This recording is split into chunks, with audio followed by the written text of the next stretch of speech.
സത്യം സത്യമാ, സത്യം സത്യമാ, സത്യം സത്യം. യേശുവല്ലാതില്ലെനിക്കൊരാശ്രയം ഭൂവിൽ, നിന്മാർവിലല്ലാതില്ലെനിക്കു വിശ്രമം വേറെ. ഈ പാരിലും പരത്തിലും നിസ്തുല്യനെൻ പ്രിയൻ, എൻ രക്ഷക, എൻ ദൈവമേ, നീയല്ലാതില്ലാരും. എൻ യേശു മാത്രം മതി എനിക്കേതു നേരത്തും.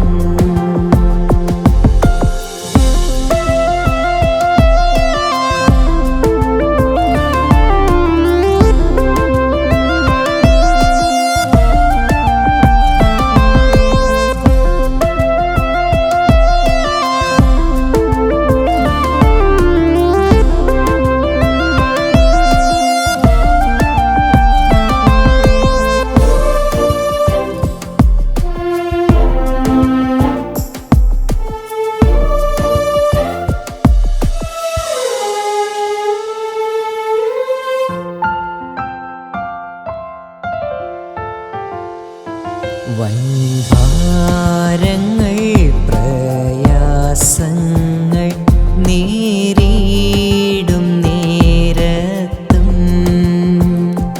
എൻ ചാരവേ ഞാൻ കാണുന്നുണ്ടെൻ സ്നേഹം. അഗാപ്പെ ഗോസ്പൽ മിനിസ്ട്രീസിൻ്റെ സത്യം സത്യമായി എന്ന ദൈവവചന സന്ദേശത്തിലേക്ക് സ്വാഗതം. സത്യം സത്യം.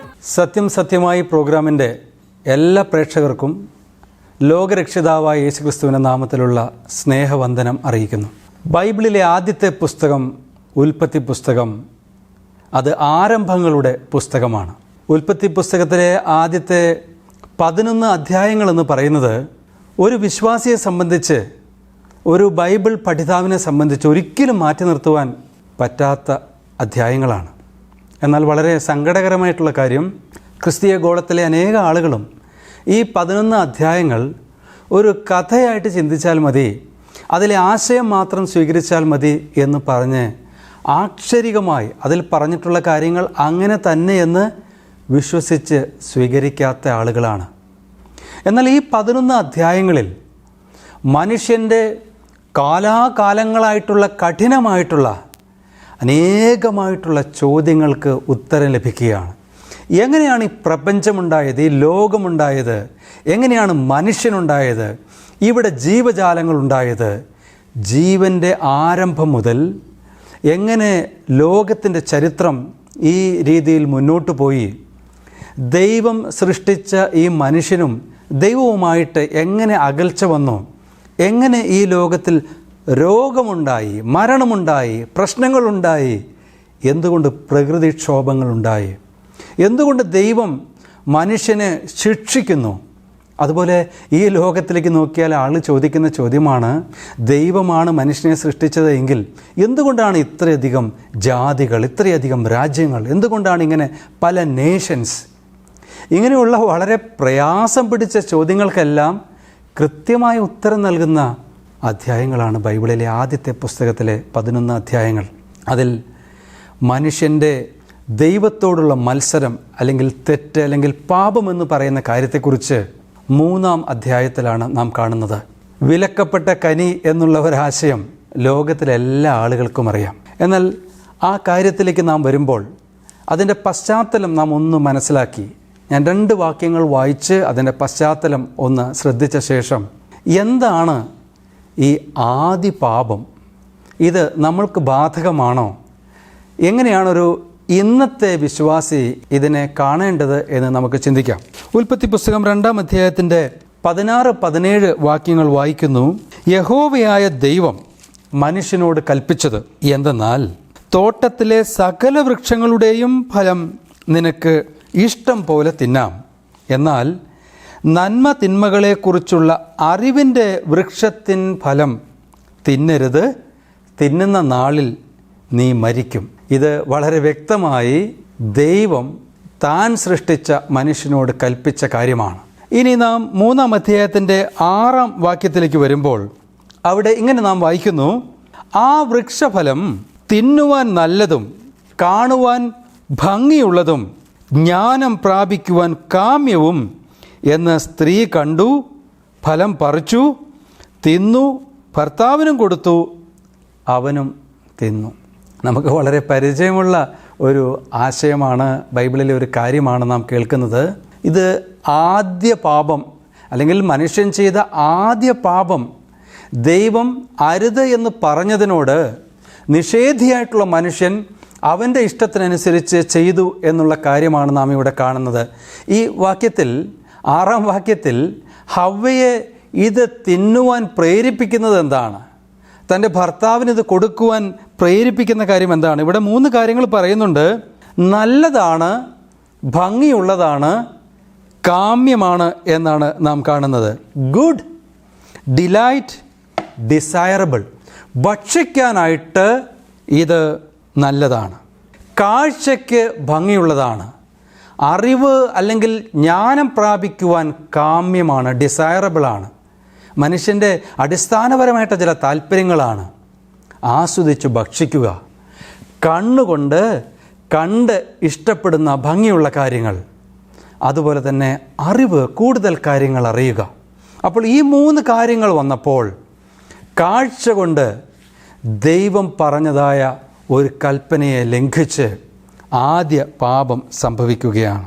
ഈ ആദ്യ പാപത്തെക്കുറിച്ച് ചിന്തിക്കുമ്പോൾ ചില ആളുകളെങ്കിലും പറയാറുണ്ട്, മനുഷ്യവർഗത്തിൻ്റെ എല്ലാ പ്രശ്നങ്ങൾക്കും കാരണമായിട്ടുള്ള ഈ പാപം ആദി മാതാപിതാക്കളായ ആദവും ഹവ്വയുമല്ലേ ചെയ്തത്? ഞങ്ങളെന്ത് പിഴച്ചു, ഞങ്ങളെന്ത് തെറ്റാണ് ചെയ്തതെന്ന് ചോദിക്കാറുണ്ട്. എന്നാൽ ആദത്തിൻ്റെയും ഹവ്വയുടെയും തെറ്റ് എന്ന് പറയുന്നത് വാസ്തവത്തിൽ അത് നമ്മുടെ തെറ്റാണ്. നാമും ആദത്തിലും ഹവ്വയിലും, അല്ലെങ്കിൽ ആദത്തിൽ നാം എല്ലാവരും ഉണ്ട് എന്നുള്ളതാണ്. അവരുടെ പാപ സ്വഭാവത്തിൽ നാം ഉണ്ട് എന്നുള്ളതാണ്. ഹവ്വ ചെയ്ത തെറ്റ് എന്ന് പറയുന്നത് അത് ആദം ഏറ്റെടുത്തപ്പോൾ നാം ഓർക്കണം, നാമും ഇന്നും അതേ കാര്യമാണ് ചെയ്യുന്നത്. എന്താണത്? എനിക്കിഷ്ടമുള്ള കാര്യം, എനിക്ക് സന്തോഷമുള്ള കാര്യം, എൻ്റെ കണ്ണിന് പ്രിയമുള്ള കാര്യം, എനിക്ക് കാമ്യമായിട്ട് തോന്നുന്ന കാര്യം, എനിക്കിഷ്ടമുള്ള കാര്യം ഞാൻ ചെയ്യുന്നു. ഇതാണ് അടിസ്ഥാനപരമായി മനുഷ്യവർഗത്തിൻ്റെ പാപം എന്ന് പറയുന്നത്. നോക്കൂ, ഈ പാപം ചെയ്ത ആദത്തിൻ്റെയും ഹവ്വയുടെയും അടുത്തേക്ക് ദൈവം വരികയാണ്. പാപം ചെയ്ത് ദൈവത്തിൽ നിന്ന് അകന്ന മനുഷ്യനെ അന്വേഷിച്ചു വരുന്നു. അതാരാണ്? സൃഷ്ടാവായിട്ടുള്ള ദൈവമാണ്. ആദമിനെ വിളിക്കുന്ന, ആദമേ നീ എവിടെ എന്ന് ചോദിക്കുന്ന ആ ശബ്ദം അത് ദൈവത്തിൻ്റെതാണ്. നമുക്ക് ചില വാക്യങ്ങൾ വായിക്കാം. 9 മുതൽ 13 വരെയുള്ള വാക്യങ്ങൾ വായിക്കുന്നു. യഹോവയായ ദൈവം മനുഷ്യനെ വിളിച്ചു, നീ എവിടെ എന്ന് ചോദിച്ചു. തോട്ടത്തിൽ നിന്റെ ഒച്ച കേട്ടിട്ട് ഞാൻ നഗ്നനാകൊണ്ട് ഭയപ്പെട്ട് ഒളിച്ചു എന്ന് അവൻ പറഞ്ഞു. നീ നഗ്നനെന്ന് നിന്നോട് ആര് പറഞ്ഞു? തിന്നരുതെന്ന് ഞാൻ നിന്നോട് കൽപ്പിച്ച വൃക്ഷഫലം നീ തിന്നുവോ എന്ന് അവൻ ചോദിച്ചു. അതിന് മനുഷ്യൻ, എന്നോട് കൂടെ ഇരിക്കുവാൻ നീ തന്നിട്ടുള്ള സ്ത്രീ വൃക്ഷഫലം തന്നു, ഞാൻ തിന്നുകയും ചെയ്തു എന്ന് പറഞ്ഞു. യഹോവയായ ദൈവം സ്ത്രീയോട്, നീ ഈ ചെയ്തത് എന്ത് എന്ന് ചോദിച്ചതിന്, പാമ്പ് എന്നെ വഞ്ചിച്ചു, ഞാൻ തിന്നുപോയി എന്ന് സ്ത്രീ പറഞ്ഞു.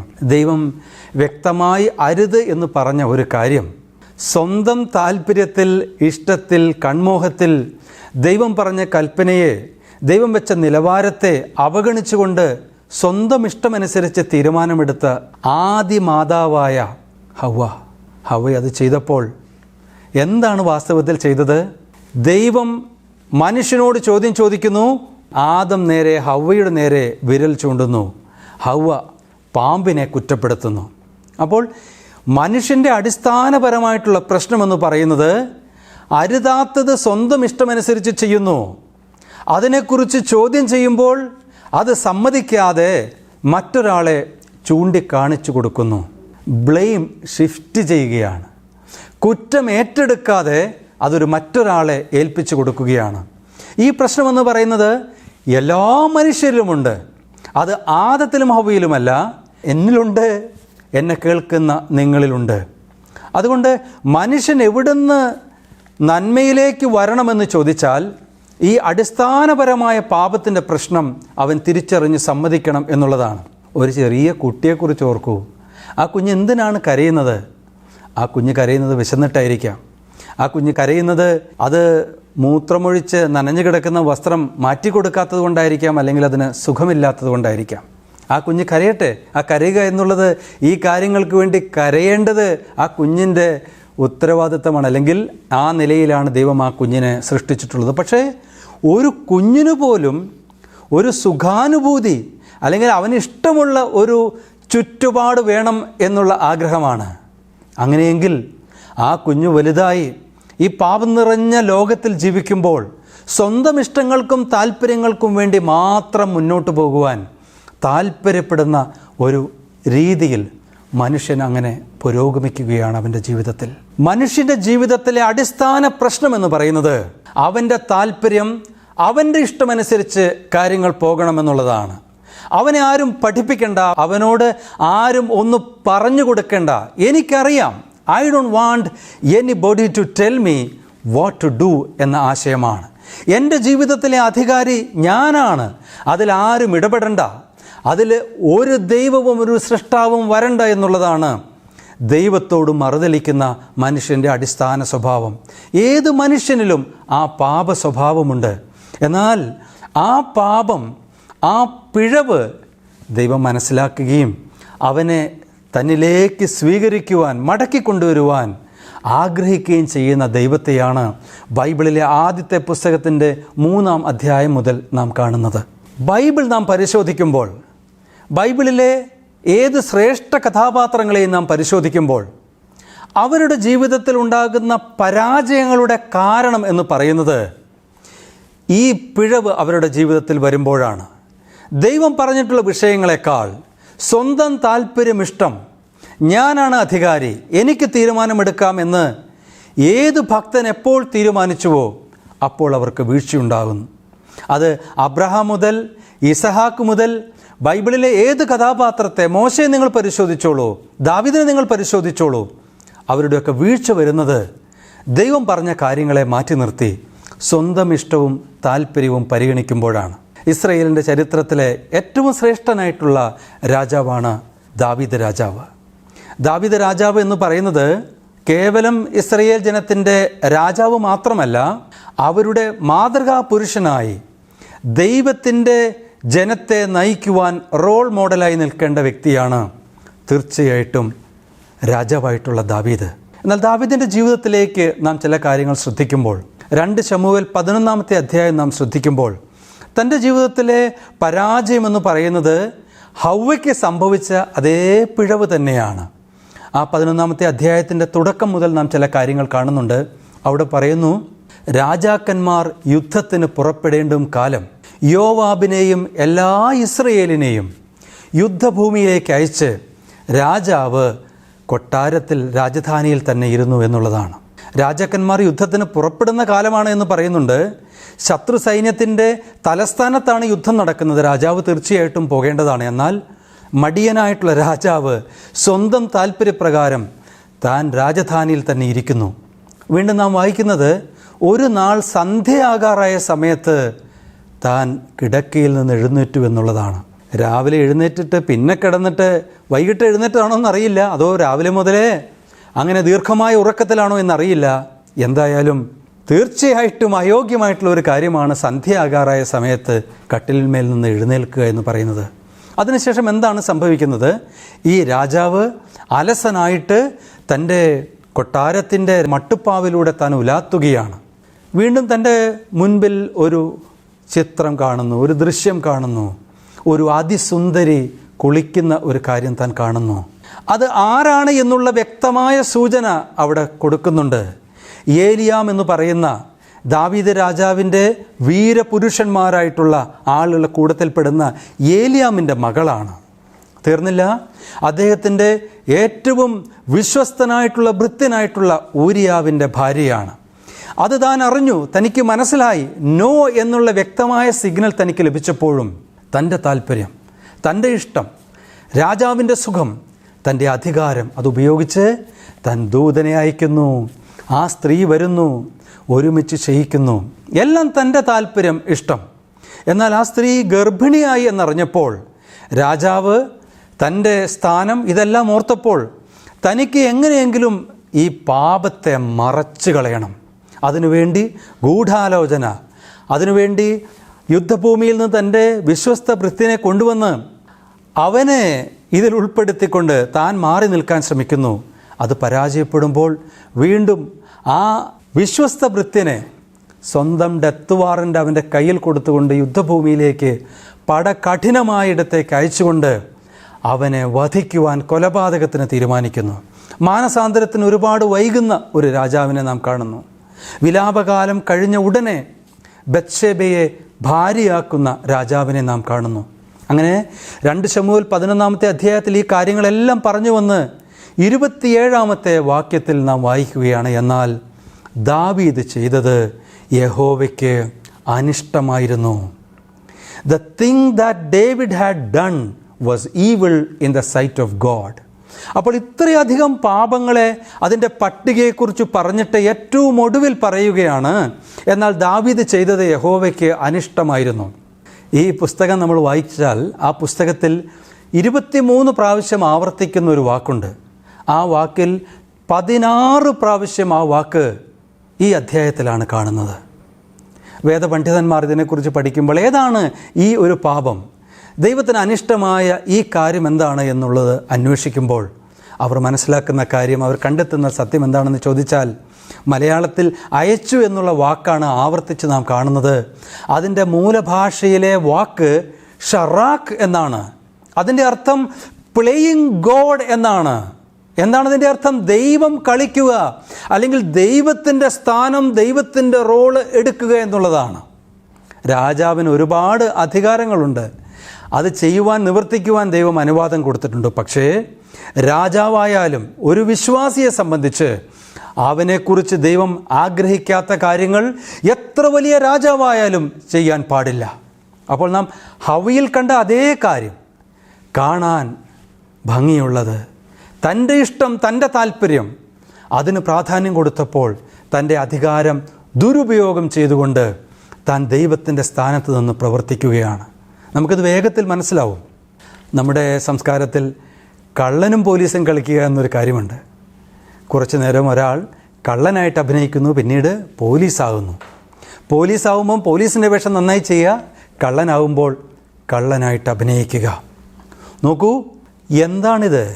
പ്ലേയിങ് ഗോഡ് എന്ന് പറഞ്ഞാൽ എൻ്റെ സുഖത്തിനും എൻ്റെ ഇഷ്ടത്തിനും അനുസരിച്ച് എനിക്ക് അധികാരമില്ലാത്ത മേഖലയിൽ, ദൈവം അരുത് എന്നുള്ള കൽപ്പിച്ചിട്ടുള്ള മേഖലയിൽ എൻ്റെ ഇഷ്ടം പോലെ ഞാൻ പ്രവർത്തിക്കുക. അതാണ് ദാവീദ് ചെയ്തത്. അത് തന്നെയാണ് ഹവ്വ ചെയ്തത്. നാം ആത്മാർത്ഥമായി നമ്മളെ ശ്രദ്ധിച്ചാൽ നാമും ഇന്നും ചെയ്യുന്നത് അത് തന്നെയാണ്. നമ്മുടെ പാപത്തിൻ്റെ അടിസ്ഥാനം എന്ന് പറയുന്നത് അതാണ്.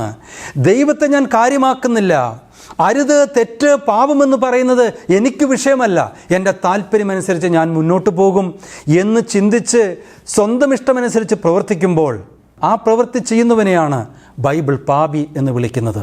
അതുകൊണ്ട് ഏതൊരു വ്യക്തി എന്നെക്കൊണ്ട് ദൈവം പറഞ്ഞതുപോലെ ജീവിക്കാൻ സാധിക്കുന്നില്ല, എൻ്റെ ഉള്ളിൽ എൻ്റെ താല്പര്യങ്ങളും എൻ്റെ ഇഷ്ടങ്ങളുമാണ് നിറഞ്ഞു നിൽക്കുന്നത്, അത് പലപ്പോഴും ദൈവത്തിൻ്റെ താല്പര്യത്തിന് വിരുദ്ധമാണ്, എന്നെ സഹായിക്കണം, ഞാനൊരു പാപിയാണ്, ആഗ്രഹിക്കുന്നത് പോലെ ജീവിക്കുവാൻ എനിക്ക് സാധിക്കുന്നില്ല, എനിക്കിഷ്ടമില്ലാത്ത കാര്യങ്ങളാണ് എൻ്റെ ജീവിതത്തിൽ തുടരുന്നത്, ഈ തിരിച്ചറിവോടുകൂടെ എന്നെ സഹായിക്കണമേ എന്ന് പറഞ്ഞുകൊണ്ട് ദൈവത്തിൻ്റെ സന്നിധിയിൽ വന്നാൽ ദൈവം ഏത് കൊടും പാപിയെയും അവിടുന്ന് സ്വീകരിക്കും, അവിടുന്ന് അവൻ്റെ പാപങ്ങളെ ക്ഷമിക്കും.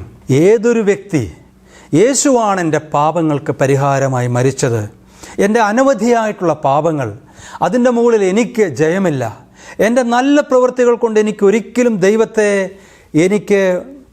ഒരിക്കലും ദൈവത്തെ സമീപിക്കുവാൻ സാധിക്കുകയില്ല, അവിടുത്തെ കൃപ എനിക്ക് വേണം, അവിടുന്ന് എന്നെ സഹായിക്കണം, അവിടുന്ന് എൻ്റെ പാപങ്ങളെ ക്ഷമിക്കണം എന്ന് ഏതൊരു വ്യക്തി ദൈവത്തിൻ്റെ സന്നിധിയിൽ വന്ന് യേശുക്രിസ്തുവിൻ്റെ നാമത്തിൽ പാപപരിഹാരത്തിനായി താൻ അപേക്ഷിക്കുന്നുവോ, യേശു എൻ്റെ പാപത്തിനായി മരിച്ചു, അത് ഞാൻ വിശ്വസിക്കുന്നു, എനിക്ക് രക്ഷയ്ക്കായി മറ്റ് യാതൊരു മാർഗവുമില്ല, എന്നെ സഹായിക്കണം, എൻ്റെ ജീവിതത്തിലെ അധികാരിയായി, എൻ്റെ ജീവിതത്തിലെ നായകനായി എൻ്റെ ഇഷ്ടത്തിനനുസരിച്ച് ഞാൻ ജീവിച്ചു, എന്നോട് ക്ഷമിക്കണം, ഇനി അവിടുന്ന് പറയുന്നത് പോലെ ഞാൻ ജീവിക്കാം, ഞാൻ അവിടുത്തെ സന്നിധിയിൽ എന്നെ തന്നെ ഏൽപ്പിക്കുന്നു, ഞാൻ കീഴടങ്ങുന്നു, എൻ്റെ തെറ്റുകളെ ക്ഷമിക്കണമേ, എന്നെ സ്വീകരിക്കണമേ എന്ന് ഹൃദയം കൊണ്ട് പറയുന്ന ഏത് വ്യക്തിയെയും സ്വർഗത്തിലെ ദൈവം സ്വീകരിക്കും, തൻ്റെ മകനാക്കും മകളാക്കും. അത് ഒരു പുതിയ ജീവിതത്തിൻ്റെ ആരംഭമാണ്. പിന്നീട് അങ്ങോട്ട് നിങ്ങൾ ഈ ജീവിതത്തിൽ നിങ്ങൾക്ക് യഥാർത്ഥമായ ഒരു മനുഷ്യ ജീവിതം കൊണ്ട് സൃഷ്ടാവ് എന്തൊക്കെ വിഭാവനം ചെയ്തോ ആ സമാധാനവും സന്തോഷവും സംതൃപ്തിയും നിങ്ങൾക്ക് അനുഭവിക്കുവാൻ കഴിയും. ഇന്ന് നിങ്ങൾക്കുള്ള സാഹചര്യം അത് എത്ര ബലഹീനമായാലും അതിൽ നിങ്ങൾക്ക് സംതൃപ്തിയും സന്തോഷവും സാധിക്കണം എങ്കിൽ ദൈവത്തെ നിങ്ങൾക്കറിയണം. ആ ദൈവം നിങ്ങളുടെ പിതാവായിട്ടിരിക്കണം. ആ ദൈവം നിങ്ങളുടെ ജീവിതത്തിൽ അധികാരിയായിട്ടിരിക്കണം. അങ്ങനെ സമൃദ്ധമായിട്ടുള്ള ഒരു ജീവിതം ഏതൊരു വ്യക്തിക്കും സാധ്യമാണ്. സ്വർഗത്തിലെ ദൈവം അതിന് നിങ്ങളെ സഹായിക്കട്ടെ. രോഗത്തിലും നീ മാത്രമെൻ വൈദ്യൻ, മറ്റാരെയും ഞാൻ കാണുന്നില്ലൻ രോഗശാന്തിക്കായി. നിന്മാർവിടം എന്നാശ്രയം എന്നേശു കർത്താവേ, എൻ രക്ഷകാ എൻ ദൈവമേ, നീയല്ലാതില്ലാരും, എന്നേശു മാത്രം മതി എനിക്കേതു നേരത്തും.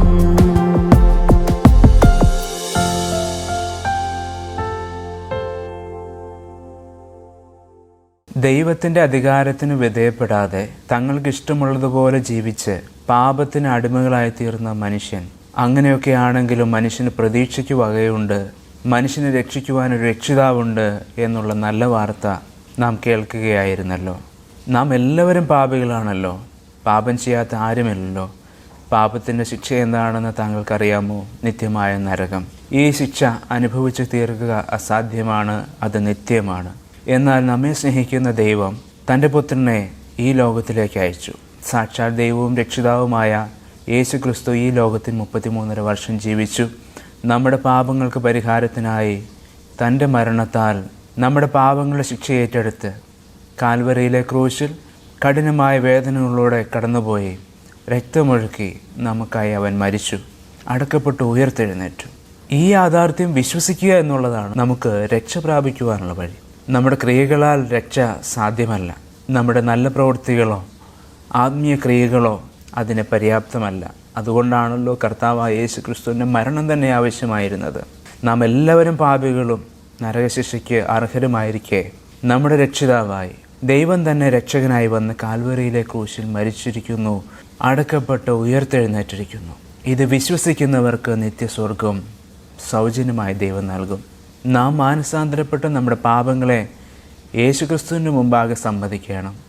അവൻ്റെ മരണം എനിക്ക് വേണ്ടിയിട്ടാണ് എന്ന് നാം ഓരോരുത്തരും വിശ്വസിക്കണം. പാപത്തിൻ്റെ ശിക്ഷയിൽ നിന്ന് മോചനം നേടി നിത്യമായ സ്വർഗീയ ജീവിതം അനുഭവിക്കുവാൻ ആഗ്രഹമുണ്ടെങ്കിൽ കർത്താവിനോട് ഇപ്രകാരം പറയുക: കർത്താവെ, പാപിയായ എന്നോട് ക്ഷമിക്കണമേ. എൻ്റെ പാപങ്ങൾക്കായി അവിടുന്ന് മരിച്ചുയർത്തതിനായി നന്ദി. അവിടുന്ന് എൻ്റെ ദൈവവും എൻ്റെ രക്ഷകനുമാണെന്ന് ഞാൻ വിശ്വസിക്കുന്നു. ഇപ്രകാരം ആത്മാർത്ഥമായി താങ്കൾ കർത്താവിനോട് പറയുന്നുവെങ്കിൽ ദൈവം താങ്കളെ രക്ഷിക്കും. താങ്കൾക്കൊരു പുതിയ ജീവിതവും പുതിയ ഭാവിയും തരുവാൻ അവൻ ഒരുക്കമാണ്. ഇത് സ്വീകരിക്കുവാൻ വിശ്വാസത്താൽ അവനെ അംഗീകരിച്ച് വിശ്വാസത്താൽ സ്വീകരിക്കുവാൻ ദൈവം താങ്കളെ അനുഗ്രഹിക്കട്ടെ. നമുക്ക് ഒരുമിച്ച് പ്രാർത്ഥിക്കാം. ഞങ്ങളെ സ്നേഹിക്കുന്ന സ്വർഗീയ പിതാവേ, ഞങ്ങൾ അവിടുത്തെ നാമത്തെ സ്തുതിക്കുന്നു. അവിടുന്ന് എത്ര നല്ലവനായ ദൈവമാണ്. ഞങ്ങൾ അവിടുത്തെ അധികാരത്തെ മാനിക്കാതെ ഞങ്ങൾക്ക് ഇഷ്ടമുള്ളതായിരിക്കുന്ന വഴിയിൽ നടന്ന് പാപം ചെയ്തപ്പോൾ ശിക്ഷയ്ക്ക് മാത്രം അർഹരായിരുന്ന ഞങ്ങളെ രക്ഷിപ്പാനായി ഞങ്ങളുടെ രക്ഷിതാവും ദൈവവുമായി അവിടുന്ന് ഞങ്ങളുടെ അടുക്കിലേക്ക് വന്നതിനായി നന്ദി. ഞങ്ങൾക്കായി ഈ ഭൂമിയിൽ വന്ന് കാൽവരിയിലെ ക്രൂശിൽ കഷ്ടമേറ്റ് മരിച്ച് അടക്കപ്പെട്ട് ഉയർത്തെഴുന്നേറ്റതിനായി നന്ദി. അങ്ങയുടെ വിലയേറിയ യാഗമരണത്തിനായി നന്ദി കർത്താവെ. ഞങ്ങളെ രക്ഷിക്കുവാനാണല്ലോ അവിടുന്ന് കഷ്ടമനുഭവിച്ചത്, മരിച്ചതും ഉയർത്തെഴുന്നേറ്റതും. കർത്താവെ, ഞങ്ങളുടെ കേൾവിക്കാരെ ഏവരെയും അവിടുന്ന് അനുഗ്രഹിക്കണമേ. ഈ യാഥാർത്ഥ്യങ്ങളെ മനസ്സിലാക്കി അംഗീകരിച്ച് അങ്ങിൽ ആശ്രയിപ്പാൻ, അങ്ങിൽ വിശ്വസിപ്പാൻ ഏവരെയും അവിടുന്ന് സഹായിക്കണമേ. അവിടുത്തെ കൃപ കൂടിയിരിക്കണം. വിവിധങ്ങളായ ഭാരങ്ങളിലും ആവശ്യങ്ങളും ഇരിക്കുന്ന ഞങ്ങളുടെ കേൾവിക്കാരെ ഓരോരുത്തരെയും അവിടുന്ന് സന്ദർശിക്കണം, സഹായിക്കണം, വിടുവിക്കണം, അനുഗ്രഹിക്കണം, വഴി നടത്തണം എന്ന് പ്രാർത്ഥിക്കുന്നു. ഞങ്ങൾക്ക് തന്ന വചന സന്ദേശത്തിനായി സ്തോത്രം. എല്ലാ കേൾവിക്കാരെയും അവിടുന്ന് അനുഗ്രഹിച്ചാലും ക്രിസ്തുയേശുവിൻ്റെ നാമത്തിൽ ഈ പ്രാർത്ഥന കേൾക്കണമേ സ്വർഗീയ പിതാവേ. ഈ പ്രോഗ്രാം നിങ്ങൾക്ക് അനുഗ്രഹകരമായിരുന്നു എന്ന് ഞങ്ങൾ കരുതുന്നു. നിങ്ങളുടെ വിലപ്പെട്ട അഭിപ്രായങ്ങളും നിർദ്ദേശങ്ങളും പ്രാർത്ഥന ആവശ്യങ്ങളും ഞങ്ങളെ അറിയിച്ചാലും ഞങ്ങൾ നിങ്ങൾക്കായി പ്രാർത്ഥിക്കുന്നതായിരിക്കും. ഞങ്ങളുമായി ബന്ധപ്പെടേണ്ട വിലാസം agape gospel ministries, 87 Maitri Nagar, Ashramam PO, Kollam. Phone number 8136936648. Email ID satyamsatyamai@gmail.com. Bible സംബന്ധമായ നിങ്ങളുടെ ചോദ്യങ്ങളും സംശയങ്ങളും ഞങ്ങളുടെ വാട്സാപ്പ് നമ്പറിലൂടെ അറിയിച്ചാലും ഈ പ്രോഗ്രാമിൻ്റെ മറ്റ് എപ്പിസോഡുകൾ കാണുന്നതിനും ഇതിലെ ഗാനങ്ങൾ വീണ്ടും ആസ്വദിക്കുവാനുമായി സത്യം സത്യമായി എന്ന ഫേസ്ബുക്ക് പേജും സത്യം സത്യമായി എന്ന യൂട്യൂബ് ചാനലും സന്ദർശിച്ചാലും ദൈവം നമ്മെ സമൃദ്ധമായി അനുഗ്രഹിക്കുമാറാകട്ടെ. വചനം മഴയായി പെയ്തിറങ്ങും, സത്യം മലരായി ഇതൾവിടർത്തും. സത്യം സത്യമാ, സത്യം സത്യമാ, സത്യം സത്യമാ.